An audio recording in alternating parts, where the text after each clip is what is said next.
Olá! Vamos continuar falando hoje sobre as parassonias do sono e eu escolhi falar sobre o terror noturno.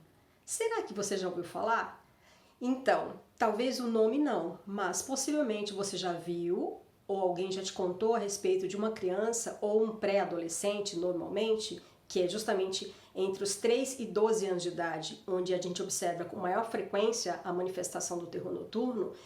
E essa criança ou esse pré-adolescente acorda extremamente assustado, gritando muito, com uma ativação autonômica muito intensa e não interagindo com a pessoa, com o pai ou com a mãe que vem socorrer essa criança.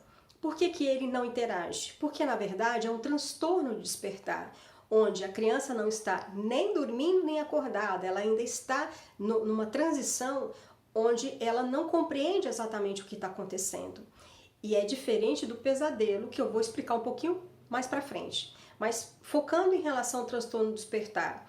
Então, essa criança que acorda assustada, gritando, chorando muito e não interagindo com você, possivelmente ela está apresentando ou manifestando terror noturno.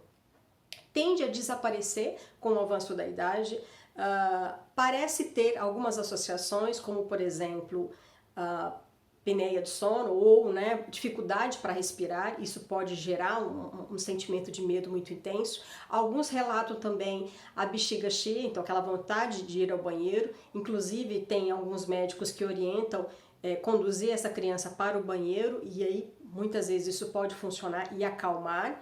É uma dica que eu já vi o médico falando de vários pacientes que ele teve êxito em relação a essa orientação.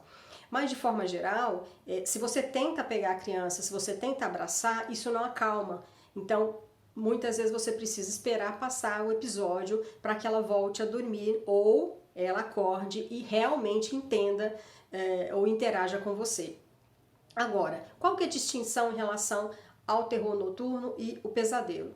O terror noturno, ele tende a acontecer nas primeiras horas do sono, então no início da noite, justamente durante o não REM. Já o pesadelo acontece mais no fim da noite, mais durante o REM. Então, existe uma distinção. Outro ponto, quando a pessoa está tendo um pesadelo e ela acorda no meio do pesadelo, ela pode ter uma ativação autonômica, ela pode acordar assustada, mas ela consegue relatar o que ela estava sonhando, ela consegue entender, ela desperta no meio de um pesadelo. O terror noturno, a pessoa não está, ou a criança não está acordada, então ela não consegue relatar, ela não consegue entender e ela não vai descrever o que exatamente desencadeou aquele sentimento de medo tão intenso.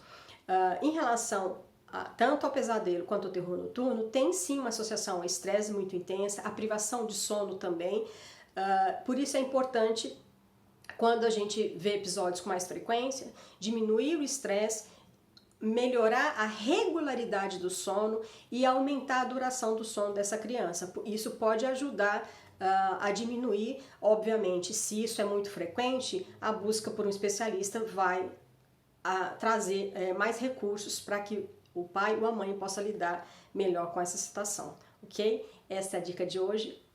Me conte aí se você já viu alguma criança passando por isso. Eu já vi e é realmente muito assustador. Obrigada.